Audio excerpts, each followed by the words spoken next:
আসসালামু আলাইকুম রহমতুল্লাহ। ওয়ালাইকুম আসসালাম ওরহমতুল্লাহ। ভাইজান, আপনার নাম কি? আমার নাম মোহাম্মদ আব্দুল হান্নান। জি ভাইজান, শুনলাম আপনি এবার উমরায় গিয়েছিলেন। জি ইনশাআল্লাহ। আসলে একটা মুসলমানের জীবনে উমরার গুরুত্ব কতটুকু? অবশ্যই একটা মুসলমানের জীবনে উমরার গুরুত্ব অধিক তাৎপর্য রয়েছে, কারণ এই জন্যই আল্লাহ রসুল তার জীবনে 4বার উমরা করেছেন সুবহানাল্লাহ। এবং একবার তার জীবনে আল্লাহ রসুল সাল্লাল্লাহু আলাইহি সাল্লাম একবার হজ করেছেন। এই জন্য যেহেতু উমরা রসুল্লাহ সাল্লাল্লাহু আলাইহি সাল্লাম হজের আগে তিনি উমরা একবার করেছেন, আর 3টা উমরা করেছেন আল্লাহ রসুল হজের সাথে, সর্বমোট 4টা উমরা করেছেন। তো উমরা আসলে উমরা বিষয়টা হচ্ছে উমরা শব্দের অর্থ নিদর্শন, দেখা। জি জি। দেখা, উমরা শব্দের অর্থ দেখা। তো উমরাটা করলে যদি পরবর্তীতে হজ, যেটা মানিস্তাতা ইলাই সাবিলা, যাদের জন্য হজ আল্লাহ রাব্বুল আলামিন ফরজ করেছেন, উমরা করলে তাদের জন্য হজ করাটা অত্যন্ত সহজ হয়ে যায়।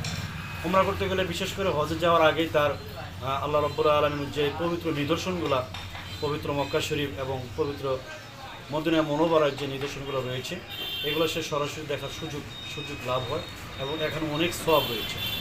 তো আমরা মক্কাতে গেলাম।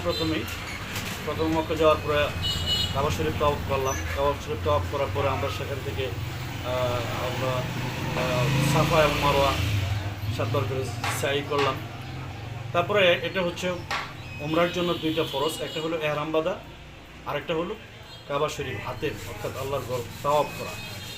আর 2টা আপনার ওয়াজিব রয়েছে উমরার জন্য।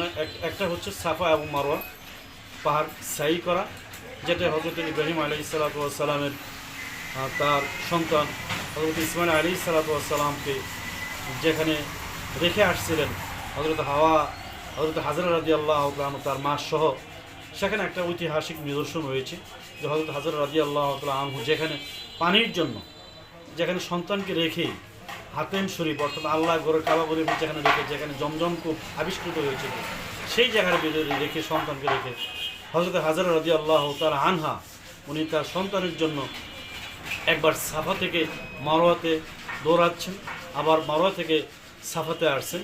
এইভাবে 7বার তিনি দৌড়াইয়েছেন। এই জন্য আল্লাহ রাব্বুল